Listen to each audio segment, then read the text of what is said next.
Hello, Pirates, and thanks for joining us for tonight's Chancellor Town Hall. I'm Scott Francis, the president of the ECU Alumni Association, and I'm so happy to welcome you this evening to bring you this opportunity with Chancellor Dr. Philip Rogers. Wherever and however you're joining us, thanks for making us a part of your day. As we get started, I want to make sure you understand some quick ground rules and format information. First, we are recording this session so that our friends who couldn't be here can access it later. So please note, it will record both our screens and the Q&A chats. Tonight, the Chancellor will spend some time letting you get to know him. He will then answer some of the questions many of you sent ahead of time when you registered for the event. Following that, we'll ask some of the questions received in the Q&A chat from you all tonight. At any time during the program, you can ask a question by using the chat box to the right of the page. Those questions will be sent directly to our Q&A moderator. We will do our best to get to as many questions as we can, and with so many pirates here, we may not be able to get to all of them. I'm thankful in advance for your understanding. Now, without further ado, we'll all get started and begin by saying hello to our Vice Chancellor for Advancement, Mr. Chris Dibba, to introduce our honored guest and begin our session. Once again, thank you for joining us, and go Pirates. Scott, thank you for that introduction, and let me echo my appreciation for all who are attending tonight or who are able to pick up this recording at a later date and listen to it. I hope that you enjoy this evening, and again, thank you for that. The focus of tonight, the reason you've been invited is that you're a loyal supporter of ECU. And so let me begin by saying thank you for giving of your time and your talent and your treasure to our great university. We're gonna focus on those topics tonight because of this. We've got a series of town halls. Hopefully you've either enjoyed the first one we had or plan on joining us for a future one. But tonight, we're going to focus on university priorities, our mission, fundraising, and generally how we are advancing ECU. So we're going to have that conversation. Let me also repeat something that Scott said. We've gotten your questions. There's a lot of them, and we are so grateful for the questions that you've already sent. I'm going to do my best to sort of weave them together and try to pull them together. We're not going to get to every question, but hopefully you hear somewhere in there your question brought up through the themes that we're going to cover tonight. So thank you for those questions. Keep them coming. We're going to monitor the chats and try to again to weave those in. So no reason for me to keep talking. Let's make sure that we just take the time to bring our chancellor in. I'm not going to take time to introduce him. I'm going to begin by asking him a simple question that says, Chancellor Rogers, share your background. You've got deep roots here in Greenville. So introduce yourself and tell us a little bit about your background. Great. Well, thanks so much, Chris. It's just wonderful to be back with you on our second town hall. These have been fun events, able to dig into the future of ECU and think together about what we can do for this great university. As you know, you're down the road from me, I believe, in the Greenville Center. It's been a beautiful day in Greenville. Spent some time out on the mall this afternoon, and it looked like the good old days from a year ago. Before March 2020, there were actually students out and about studying, laying around on blankets, hanging out in hammocks, tossing footballs with each other. I talked to a ton of tour groups that were out and about, and it was a great day to be a pirate. It makes you proud to be a part of East Carolina University. I'm officially on day 19 at this point, week 4. It feels like day 119 because we were announced into this role on December the 17th. And as I've told many folks, our family made a successful transition back down to North Carolina from the DC metro area in late February. And we are just ecstatic to be home. We had a bunch of folks come over to our house, ECU faculty and staff, over the weekend to do an Easter egg hunt with the children of faculty, staff, students across the university. And so just has really been a very warm homecoming in every sense of the way. I'm literally sitting in my office here on campus tonight. It's been an informative, engaging day. I spent quite a bit of time with several of our Board of Trustees members this morning.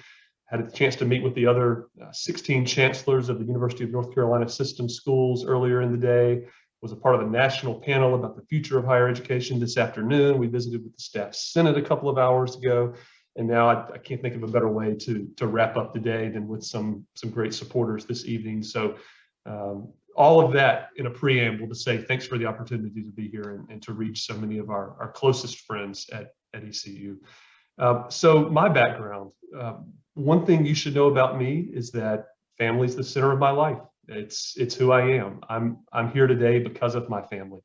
My great grandmother, as many of you probably saw in the announcements, was one of the early students at East Carolina Teachers Training School. And since that time, she set the foundation for so many other countless family members, both from my family and my wife's family, to attend ECU. It is absolutely in our blood. And I believe that every generation shapes the next. And that was without a doubt true for me. It was accurate with respect to my ECU story, and we've already started that with our two young boys. My intent in this work is to intertwine our family with the work that we're doing at ECU in a meaningful way, and I really want my boys to grow up in Greenville in a collegiate environment.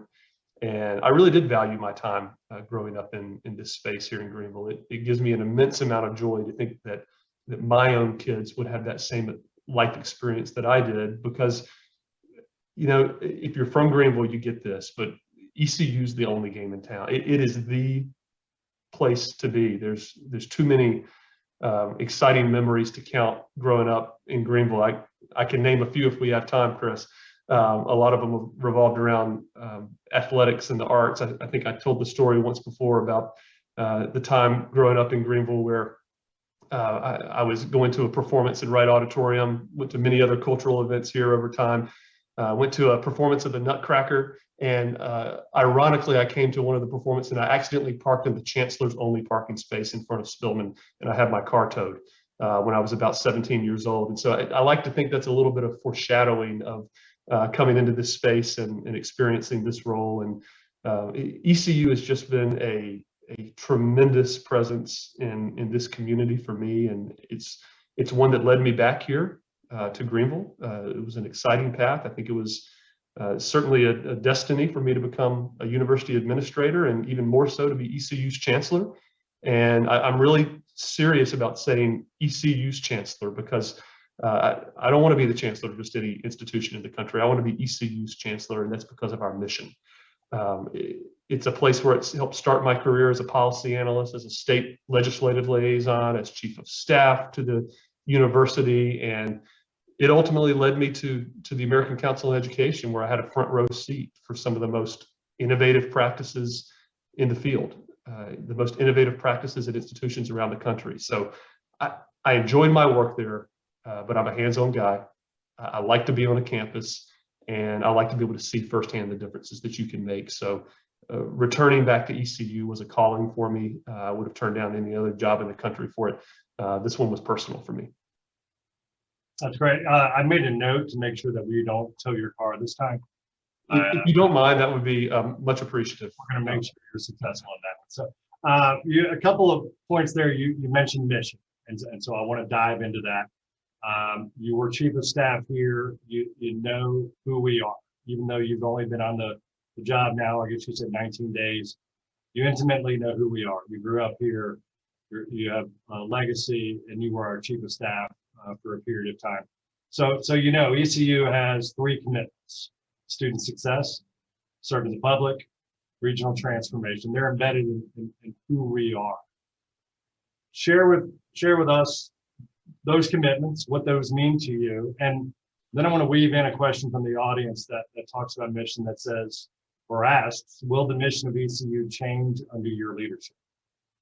Okay, that's perfect. I actually think once we finish this town hall series of 4, that we should do a town hall series on every single aspect of our mission, because we could spend an hour talking about student success and about public service and about regional transformation and the way we make a difference in those areas. And more importantly, how the investments that our community, our alumni base, our donor base, the coalitions of people who rally around ECU, the difference they make in those areas, because it takes a family, it takes a village of people and leaders to be able to make that mission come alive.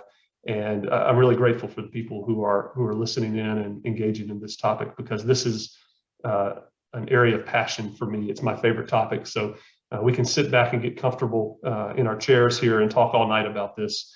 It's why I love ECU. It's why I applied for the job.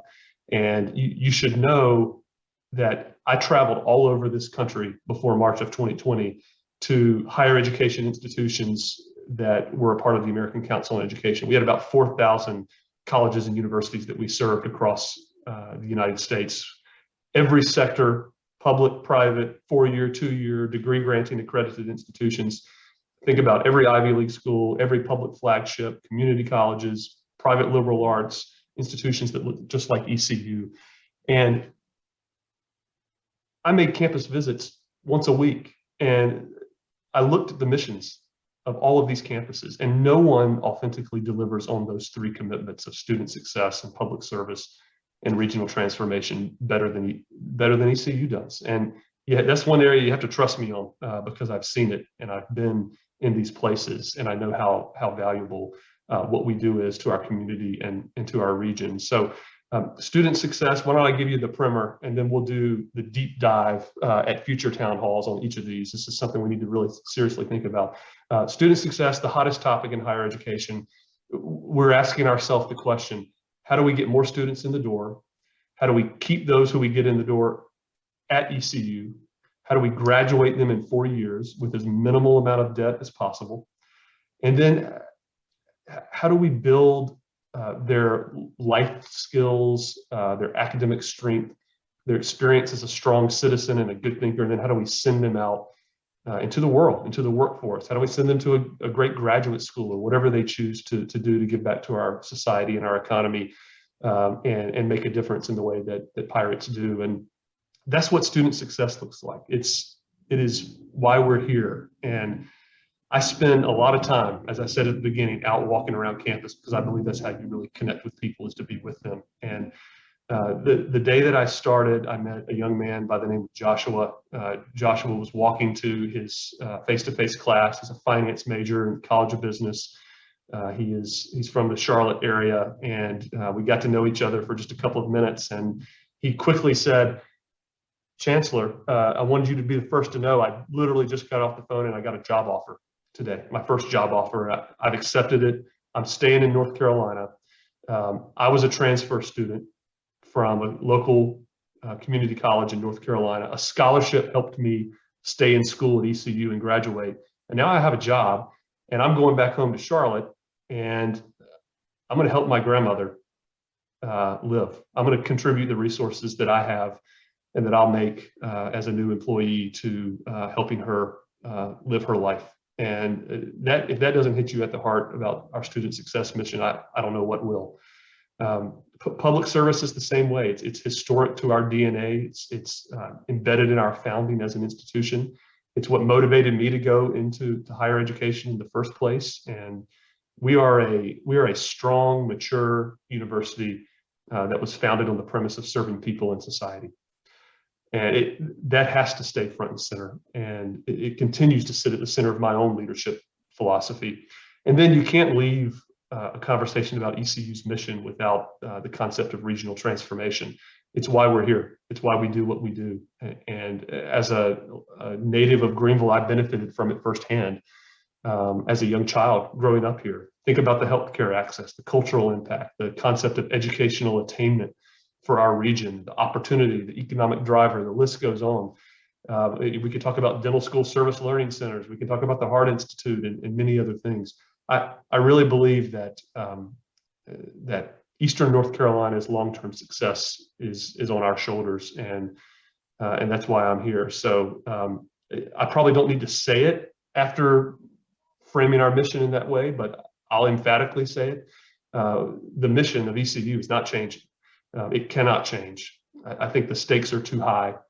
We have too much more work to do in this space, and the financial and the service contributions of the supporters that we have and that surround us at ECU, you're the ones that allow us to deliver on it so effectively. That's just the bottom line, and that's why we're going to keep going 100 miles an hour at it. All right, we're going on record. We're going 100 miles an hour on that. 110. Before this evening ends, I'm going to probably go back and talk about how we continue to do that in innovative ways. But for right now, I want to sort of stay on mission, a couple more questions, and if you'll allow, and if the audience will allow, I'm going to try to pull about 10 questions together into one. just so that I can tell the audience we're listening, but also be respectful of the fact that we've got only 1 hour to do this. So mission-related priorities, you spoke to the mission very overtly again for our audience tonight. The audience wants to know how are those fundraising priorities tied to that mission? And the quote also related to that is, we're donors, both big donors and the more modest or regular donors. How do they fit into that?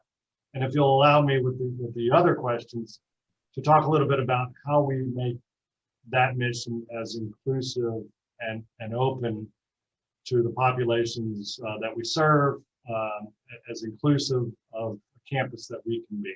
So apologize for about 10 things there, but hopefully that's one question. No, it's a good question. You'll have to wave the yellow flag or the red flag and make me stop, because I get passionate about talking about these things and I could go all night. So I'll do my best to succinctly frame the perspective there.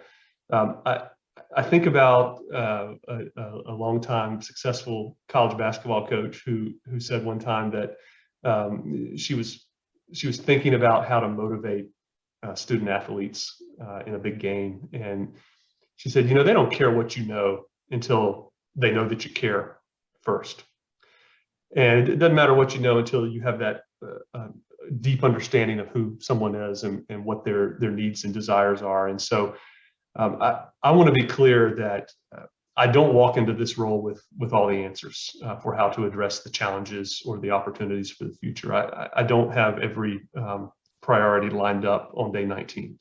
And I think that's okay. I think it's intended that way when you move through a transition process to get up to speed. I think there's an advantage in that, because it actually gives me an authentic opportunity to listen to and to hear from and learn from the incredible Pirate stakeholders that love this institution so dearly. There's a lot that's changed since I was at ECU 8 years ago. I walk in with an advantage because I know the place and the people, but it's been tremendously valuable to hear the Pirate story through a different lens after having been gone for 8 years. And one of the first efforts that I'm going to engage in is I'm going to launch in the coming week a listening and learning tour that is going to give me a front row seat to what the broader ECU community believes are our biggest challenges and opportunities and needs. And then I hope that will be hugely valuable for informing a much more targeted, narrowly focused fundraising strategy. So stay tuned for opportunities to weigh in on that front and help shape this thinking. Because I really do believe that the best developed plans are those that allow us to begin to mobilize our base around a common vision and a common set of unified values and that mission that centers in all that we do. Now, that said, it wouldn't be a good chancellor if I didn't have some ideas to reflect on, especially at a high level, at a leadership philosophy level about the future of ECU. So let me unpack a couple of those in big buckets, and I'll try to tie those to specifics around areas of need for us on the fundraising front. And the first one is, like you said, we can't just walk away from the mission after one question. I've sat at the American Council on Education for 8 years, and it is 100% clear to me that a university that owns its mission every single day, and a university that boldly commits to that mission and to the region that it serves, those are the universities that are driving the most impact. Those are the universities that are delivering the strongest financial margins. And I say to folks all the time, they're tired of hearing me say it after 19 days. I like to connect the 3 M's together. How does our mission intersect with our market? And ultimately, how does that drive our margin? And I really believe that if we laser focus on what we do best, those 3 components of our mission, and then we tell our story around it, we have and we will continue to develop an ECU that has a strong reputation as an academic institution that will grow. And so as we do that, there are specific things that we need to help us to deliver on it. And student success is the big one. And to be able to deliver on scholarship funds makes a huge difference for our ability to provide that affordable, that accessible education. I was in the student center on my first day, and I met a lady who was working through an afternoon of classes, and she had her daughter with her. She was what you might call a non-traditional student, a post-traditional learner. She had her graduation cap and gown in her bag, and she was able to move through ECU because of the support of scholarship funds. And she couldn't have done it because she was a working mom, and she was a working student at the same time, and she needed those resources literally to survive. At the same time, top priorities around our academic programs, investing in our colleges and our schools that will help build those strong reputations, that will help us hire the best, most talented faculty, and develop the most innovative programs are just valuable. They're critical to our success and to our ultimate impact in the brand of ECU. Bottom line is we just need significant private resources to be able to advance in this space. And we're going to be looking to our partners across the board to help us do that. The second thing is that I really need us to be a future-focused institution. I need to see us as a donor base, as a constituency base, commit to the long-term excellence of East Carolina University. I'm here to play the long game, and I'm here to play it because the landscape of higher education that's getting ready to emerge as the pandemic, fingers crossed, moves behind us, it's going to be very different than what we experienced pre-March 2020. And we're going to have to be strategic about how we invest in new strategies to stay ahead of that curve for higher education. It's not going to wait for us, and we absolutely need startup capital funds and investments to get ECU ready for this new world. We can't do it without resources. And I'll give you a specific example where I could really envision a group of donors, a coalition of leaders within our donor base stepping up to make a big difference. And here's where it is. As we plan for what ECU will look like on the other side of the pandemic, the decisions that we make right now are going to have an impact for many, many years to come. And the term of art in the industry right now that's emerging is called the hybrid campus. And a hybrid campus is really this effort to reimagine what residential education looks like in a technology-enabled world, a technology-enabled student experience.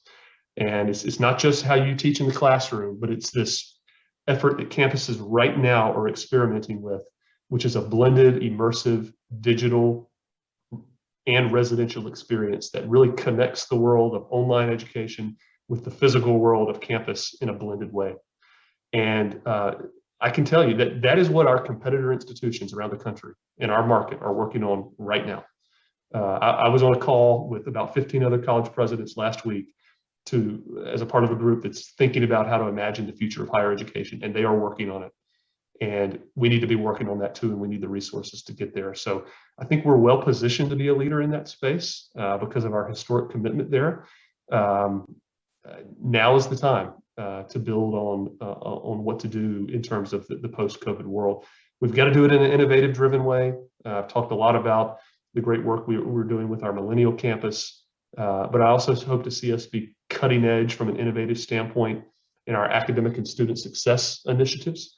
What does reinventing digital learning look like? How do we leverage data analytics in a strategic manner? It takes resources to be able to do that. And as Diva was saying, we have to do that all within the context in order to be competitive, but also in order to live out our values. We have to do it in the context of a diverse, inclusive, and accessible and affordable educational environment at ECU. And these are notions that are central to economic prosperity. They are a key to driving social mobility in our world. They're, in a lot of ways, they're the heart of our democracy. And oh, by the way, they make a big difference in people's lives, like Joshua and the lady I was talking about earlier. So I want to emphasize that all donors and all donations matter.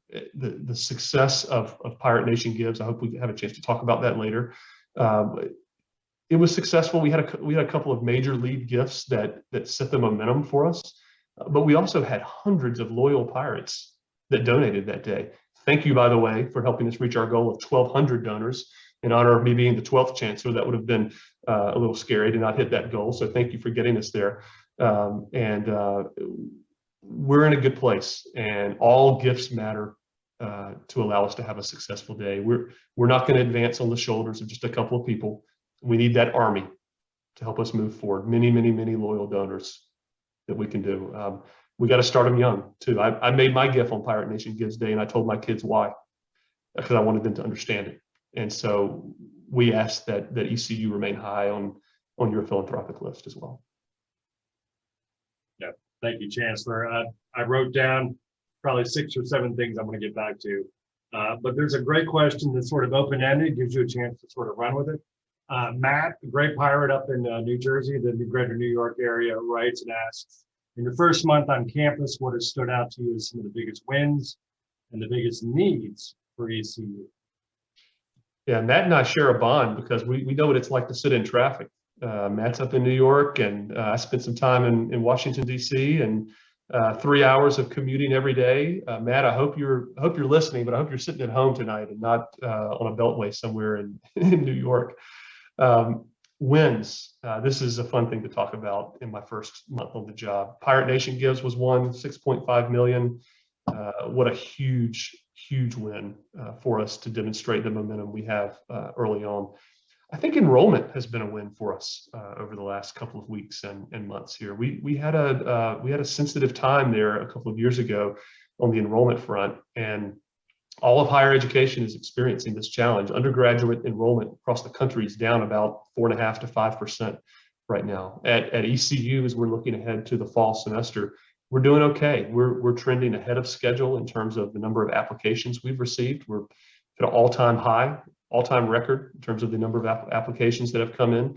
The signalers for a good yield of your class is the number of enrollment deposits that you have and the number of housing deposits that come in, and we're doing okay on those fronts as well. We're either ahead or running pretty steady, and so we're anticipating a good, solid class. Stephanie Whaley and her team in the enrollment space and on the admission side are working hard every day.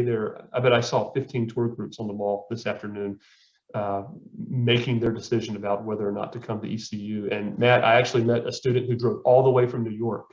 I met him and his mom, and he made the decision on the spot today to attend ECU next year, and that makes me really proud.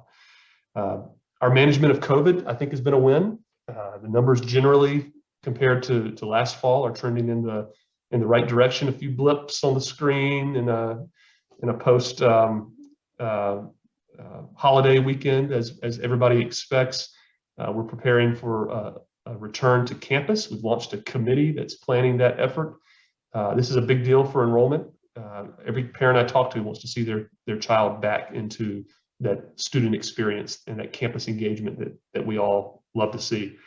Another big win just from this past week was that we were designated as a first-generation forward institution. This is a partnership with NASPA, which is the National Student Affairs Association. Their CEO, Kevin Kruger, is a really good friend of mine from when I was at the American Council on Education. And that's a big national designation, and we're proud to have that in the win column. Of course, Diva, I'm taking full credit for the basketball team knocking off number 5 Houston a couple months ago.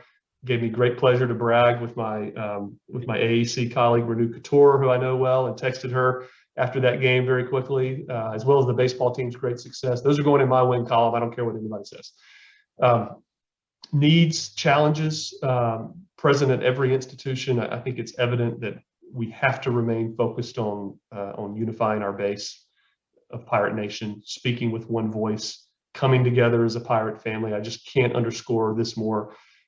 This can happen in a number of different ways, but one simple one is just by simply being our advocate in very public settings. I was so proud to receive an email this week forwarded email from an alum that took it upon themselves to pull some of these recent wins I just mentioned.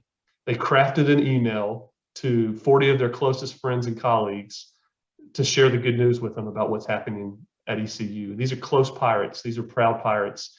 And those are the types of things that build the base, that builds momentum, that changes the narrative. Every piece of positive outreach like that helps. I also think that the best universities really are building cultures of philanthropy, investing financially in what you believe in at this institution, those areas that really do drive your passion, those areas that light up your soul and simultaneously align with our mission at ECU. You know what they are. They're in your heart, and we need your help actually connecting the dots between our mission and the areas where you feel most passionate about, the areas where you want to invest your time and you want to invest your resources. We need to be on par with athletic giving at other AA schools. We need significant resources for our honors college scholarships. We need endowed professorships. The list can go on and on. I also think about the changes in higher education's business model. That's a need, that's an area of focus for us right now in terms of the revenue production that we need to get creative around for the next generation. So I think the wins outweigh the challenges, but we have to be ever vigilant along the way. So you mentioned a couple of things that I'll go ahead and share the question, but I really feel like I've already answered it. But I think it's important to have the question on the table so you can see. There are two really good questions that I would think that these two individuals almost talk to each other in advance. But Sheridan Barnes is the chair of our Alumni Association, great volunteer and great leader of that.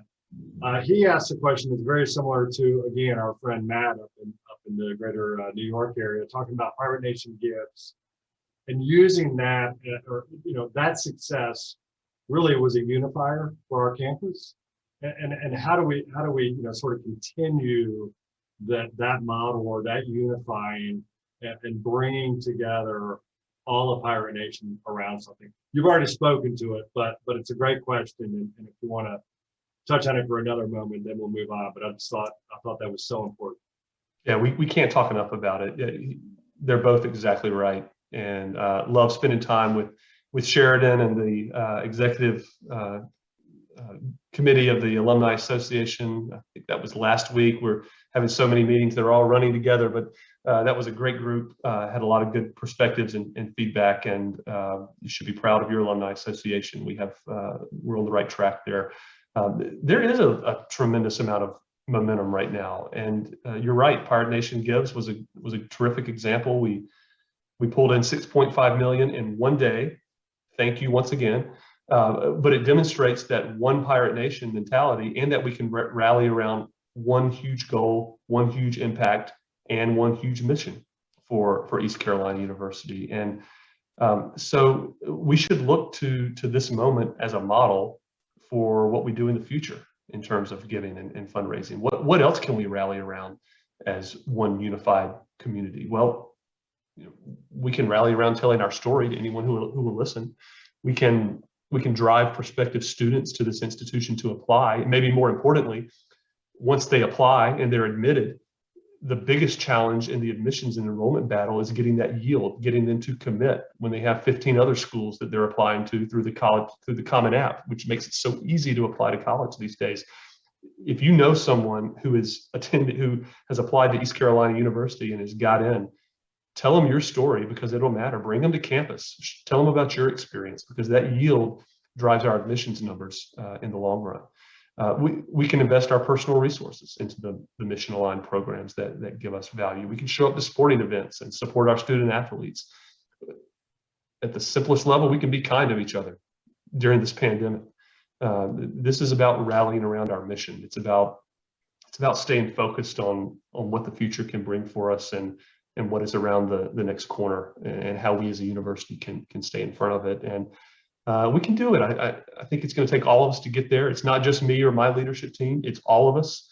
And my role is going to be the champion of all of you out there in Pirate Nation. My role is to empower our team. It's to rally the base. It's to lay out the mission and vision for that base to be able to follow and support. And I'm excited to see this all come together in a collaborative way. So I do want to jump to legislative agenda, athletics, healthcare, so much. But I have one more question just sort of related to the things you were talking about with Pirate Nation Gifts. You mentioned just the volume of gifts.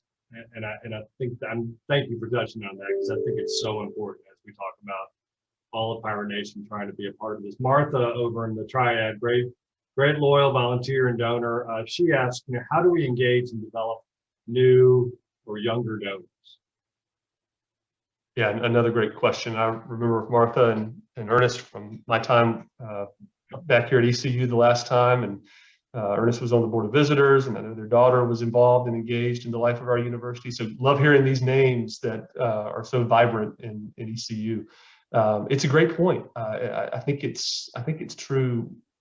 We found that traditional phone, traditional mail, those types of fundraising strategies, they may not necessarily deliver for this particular community of leaders and population. And I'm on the cusp of that group, right? So I get it. I get my mail from my institution, and I might set it to the side and forget about it for a couple of weeks. But if I get that phone call, if I get that personal invite to partner with our advancement team, to simply get involved directly as a human, face-to-face or even digitally like this, and then have that ask that comes to me towards a financial commitment, I'm much more likely to take that step as a donor in this space. I think it's also going to take reviving our alumni chapters. That's something we're going to look into this fall post-COVID. We want to encourage all of our alumni, but particularly those who are young alumni to come out, to engage in social and professional networking opportunities. And we want them to come back to campus. We want to connect with them directly and help them be a part of the life of our sporting events and the arts. There's just so much that's changed that they need to see. I came back to Greenville after several years and was driving across town, and I lived here my whole life and I got lost. I literally got lost driving through Greenville because of the dramatic change that's happened here, and people need to see it. They need to be a part of our mentorship programs through the Alumni Association. They need to engage with their departments that they were a part of on campus. Bottom line lesson, let's engage those younger alumni first. We'll make the ask for dollars later. Let's make them part of our base. Let's leverage social media and many other communication strategies to get them here. Yeah, thank you for that. Great answer. If you'll allow, we're still going to talk about money, but let's talk about the legislature. Share with us your legislative agenda, but while we're at it, I'm going to group together some questions here, talking about sort of the town-gown relationship, the political relationship in Eastern North Carolina, being tied in with the leadership, political and elected leaders across our region, as well as in Jones Street in Raleigh. So tell us about some of those priorities. Yeah, so this is another area of passion for me, and I like to think one of the advantages that I bring to the table is that I have a deep understanding of Fifth Street here in Greenville. I have a very deep understanding of Jones Street in Raleigh, and over the last 8 years, I've spent time with the federal government. That's on First Street in Washington, D.C., in our nation's capital. So my career at ECU began as the legislative liaison for the university, and we worked overtime to build relationships with legislators and state government partners that between 2006 and 2013, when I was there, we secured more than $100 million in state funding.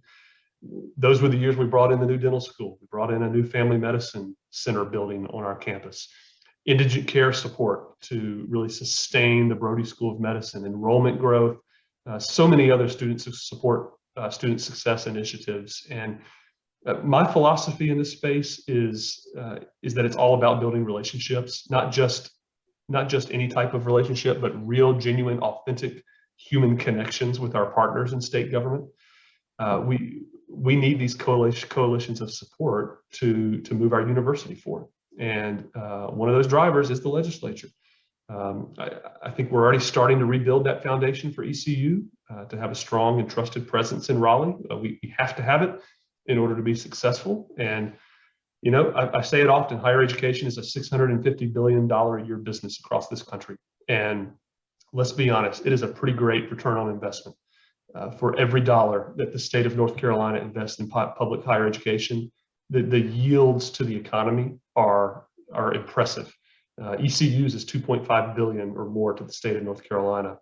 And I look forward to partnering with our state government leaders to continue on that trajectory. We have some pretty solid legislative priorities this year for the University of North Carolina system. We want to see enrollment growth. We have a $113 million ask over the biennium for all 17 campuses in the state of North Carolina. to be able to grow our base of students. We think it's important for the state to invest in the salaries of our faculty and staff who haven't seen increases in many years. We have just a ton of buildings on our campuses across the system, especially at ECU, that need to be repaired. Some of them are falling apart, and we need to put those back together as we serve our students. I'm sure folks are interested in the bill that was filed in the General Assembly for a new medical education building. We have high hopes to be able to pull that together. Governor's budget came out within the last couple of weeks.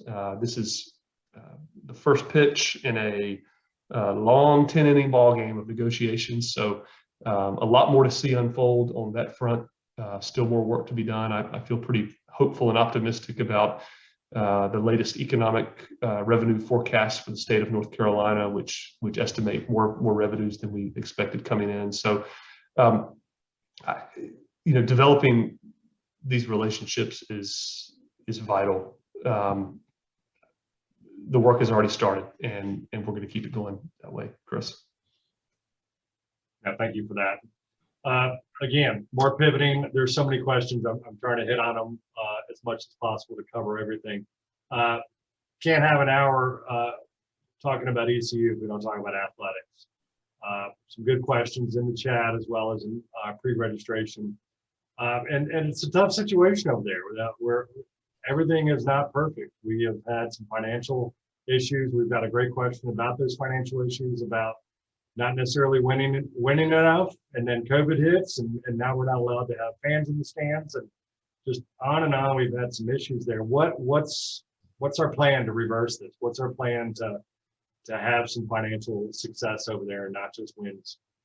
Yeah, well, you hit the nail on the head, because I think wins, they translate to financial success. They translate to people in the stands. They translate to more revenue through contributions. But let me take just a quick step back and say I have to work really hard in my job to not be an uber super Pirate fan, because you can't do that when you're chancellor. You get to focus on the business part of it as well. But I do have deep ties to the athletic infrastructures of East Carolina University. I spent my life in Dowdy-Ficklin, in Minges. I went to all the sports camps. I have that same Pirate athletic story that every fan has, and we have a special fan base. There's no fan like an East Carolina Pirate fan. And if you haven't read it yet, go read my wife's story on the ECU homepage about her own experience growing up, attending ECU football games and activities. You probably have one similar to it in your own life. John Gilbert and I talk a lot. We're on tomorrow morning at 9 a.m. We've already talked 3 times this week, so this is front and center for me. We talk often that athletics may not be the most important aspect of our university, but it is the most visible. It creates community, it creates energy around North Carolina, around the eastern part of the state. And I think we are moving in the right direction with John and his team. We have some great coaches. We're moving into the process of performing more effectively on the field. We're already doing a great job in the classroom. We're doing what we do with integrity. And financially, we have been working to correct some of the challenges that were raised in the question through our fiscal sustainability efforts. But what I think is clear to me is that ECU joins its peers across the country in what we all know is a very challenging fiscal environment for intercollegiate athletics broadly. You take a look at the athletic departments across the country. There's only 25 that generate revenues that exceed their expenses. And all of those were in the Power 5 conferences. So it's likely not news to anyone that this is definitely a challenge. Power 5 generates more ticket sales, broadcast rights, conference distributions, the list goes on. And for schools that need to account for those differences, as the question was proposed, we have to win more games, we have to put more people in the stands, we have to bring in more distributions from our conference. We need to see better concessions revenue, licensing revenue, and ultimately we need our base to deliver in terms of the support of the Pirate Club. We need to be competitive. We need to exceed our peers in the AAC in order to thrive. So I feel pretty good that we're going to deal with this in the long run, and I hope Pirate Nation can get ready for a big year ahead of athletics, and I hope we can all get in the stadium together this fall for a little football. So Chancellor, it's your 19th day. I have not had enough time. We've touched on this topic, but I haven't had enough time to dive deep into this. But I do have a couple of questions from our audience related to a comprehensive campaign. A big number for all priorities at ECU. The general question is, where do we stand with those plans? Are we going to move forward? How do we come together to raise a large sum of money? I think we have to move forward. I think I resonate with the spirit of Pirate Nation in that I'm ambitious, and I'm always going to put a big number out there, and then we're going to have to think through strategically what that right number is for us to be able to reach as a pirate family. Chris and I are going to be in the process of discussing that strategy as we speak, and I'd love to use tonight to invite your feedback and your recommendations to me personally, to Dibba, to his team about the right timing, the right approach to that campaign. As I said earlier, really feeling informed through the lenses of the people that we serve in the pirate community is important for me as I think about decision making. And in my mind, at first blush here, we're fully prepared to refocus our base on a comprehensive campaign that supports ECU's mission, that supports our top priorities. As I've mentioned previously, we can't be successful without building a passionate culture of philanthropy, a consistent culture of philanthropy. And I think one effective way to do that is through a campaign movement. In order to be able to pull it off, we really have to commit ourselves to relying on these philanthropic sources of revenue to fund our innovation strategy and to really prepare our academic and student success initiatives for the future. So the campaign is absolutely about money that can be invested in departments, in our academic programs that help raise our profile. But at the same time, it's about the efforts behind the scenes for marketing and promotion of these programs and for ECU as a whole. I hear Dibba say all the time, success breeds success. Funding brings in more money. I love the Leo Jenkins quote. He always used to say, there's only one way for ECU to go, and that's up. And the spiral upward is something that we all grasp onto. The spiral downward can be contagious too. So we need to keep our momentum going upward. And we want to invite you to be a part of that as our advocates and as our chief contributors to make this happen. Chancellor, thanks for wording it that way, and thanks because we've had some comments in these questions tonight related to the profile, to the reputation of our university. I had a couple of parents in the questioning sort of reflect on their son or daughter's education and talk about how it far exceeded what they expected and hoped, and why doesn't the world know this? Why do we? And I fully believe, just as you said, that the more successful we are, the more success we garner in the attention we garner. So success breeds success. You're going to hear me keep saying that. So not to answer a question that was asked of you, but I just think it's really interesting because the product is amazing. We have parents who talk about the quality of their sons and daughters' education, and wow, wish more people knew that. I think Pirate Nation knows it, but we've got to get that out even more. Charles Coble, great pirate, former dean. Wanda Montano, another great pirate. We got great pirates tonight. They're asking great questions. Sort of this general, hey, how can we help? In light of the campaign, can we host events? What can we do? And I know the answer is yes, everything, but just any thoughts on that before we sort of start to wrap up tonight? Yeah, I'll start by saying that university chancellors have tough jobs, and I'm learning that firsthand in 19 days, but I also know quite well that how tough they are because of my time at ACE, working with thousands of them year after year. The average tenure is usually over 6 years. Average age is around 60. So I've got a lot of runway ahead of me. And these 10-hour a day, 10 jobs a day, chancellors having to be politicians and fundraisers and health leaders, the list goes on. As I've said often, the only thing not on the list for our role is the ability to walk on water. And we're pretty close to the coast. So I need to figure out how to do that. But I say that because there's so many different aspects of what I'm doing and what Chris is doing and our whole team. We can't do it by ourselves. We really do need your support, and simply the offer to help, the offer to host events, the willingness to stay close to us and share your ideas is huge. I think we need to see everybody stay unified. I think we need to see Pirate Nation speak with one voice.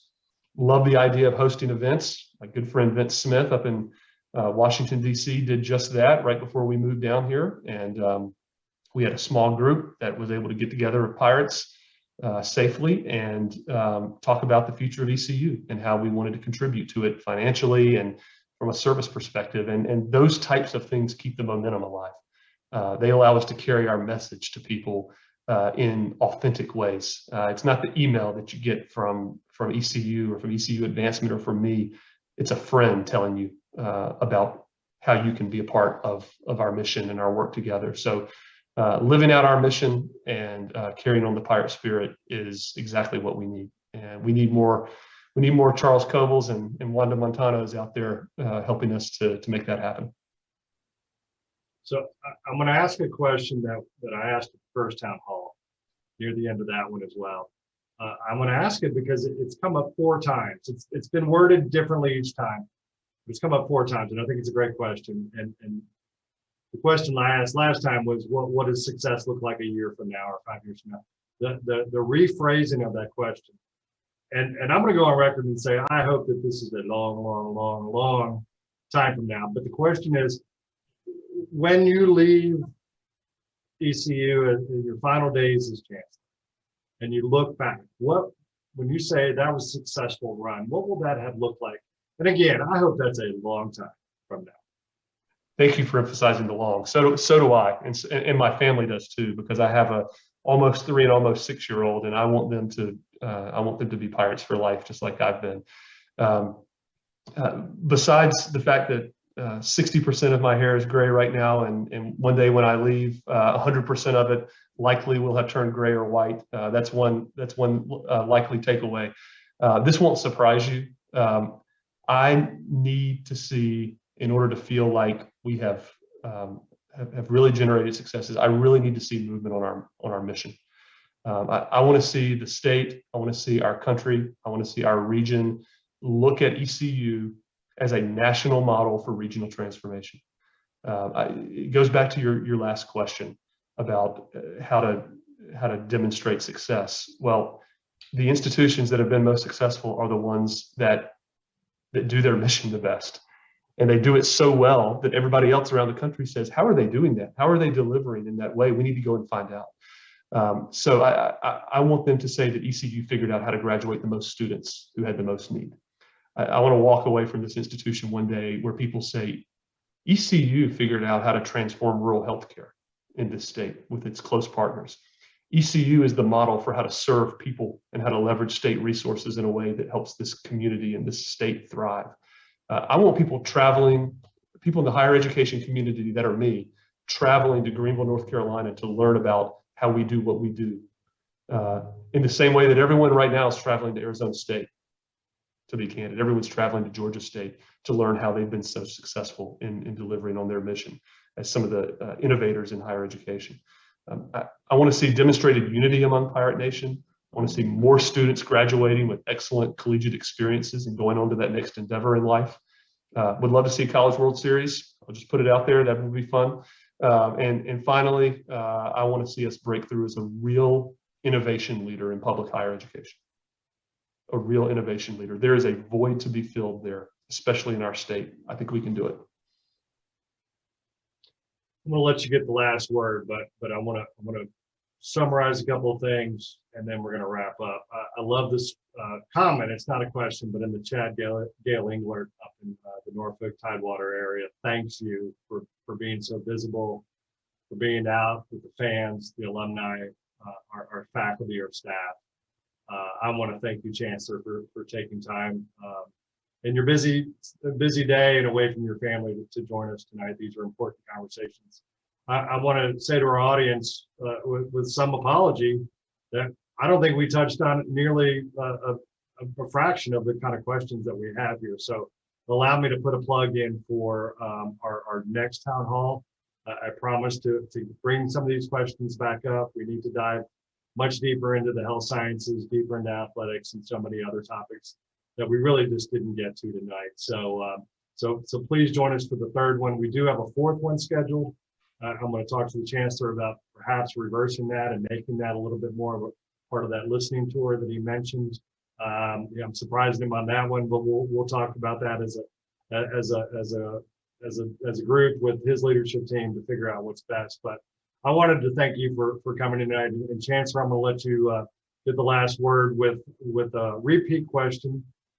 Jim Kirkland down in Robinson County last time asked you about the legacy of Leo Jenkins, and he asked, how does it feel to sit in Leo's desk in Leo's office?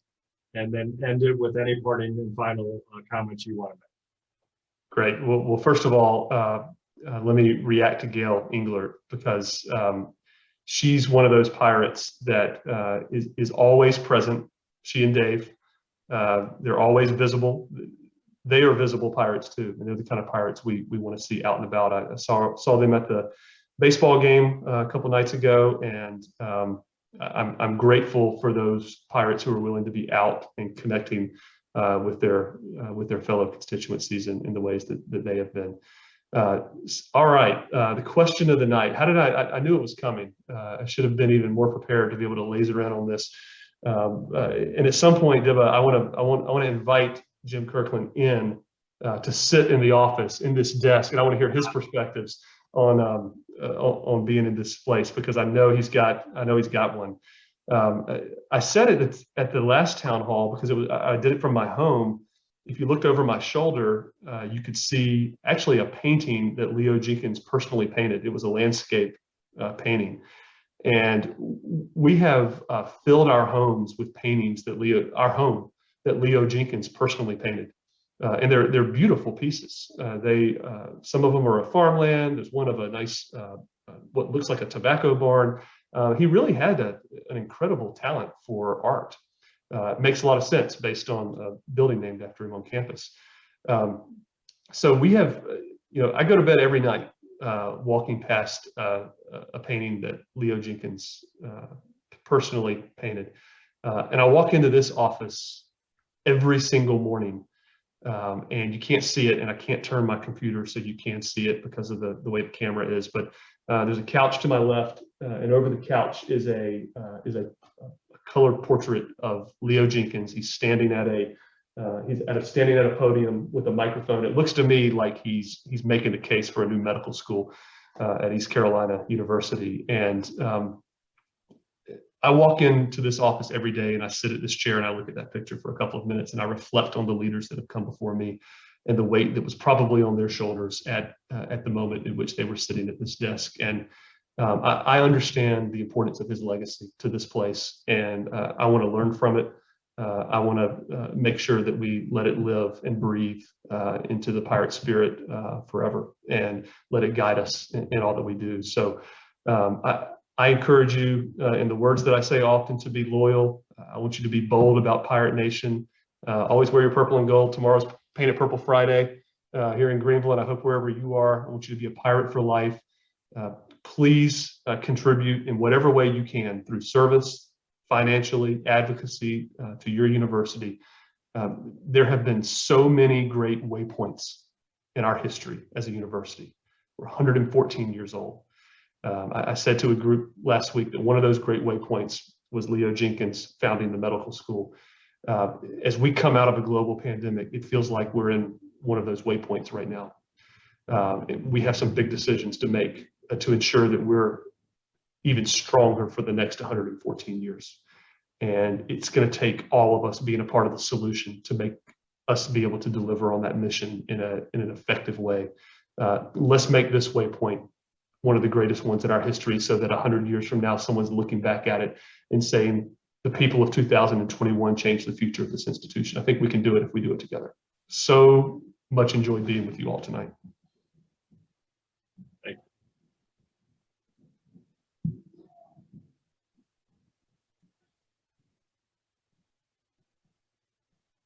thank you all for joining us this evening. It was once again a pleasure meeting Chancellor Rogers, and it was an honor to share it with all of you. If you want to learn more about the Rogers ECU journey and the Chancellor's developing vision and plans for the university, please go to chancellor.ecu.edu. We hope you'll continue to be engaged with ECU either through the Alumni Association or another entryway to the university that you are passionate about. We appreciate you coming along with us while we are apart and afterwards, which feels closer and closer every day. Thank you all for joining us. Thank you again to Chris Dibba and Chancellor Rogers for your time and sharing your pirate story with us. I look forward to seeing and hearing the continued fantastic things that you'll do here at ECU. Until next time, friends, thanks for joining us, and we'll talk soon. Go Pirates.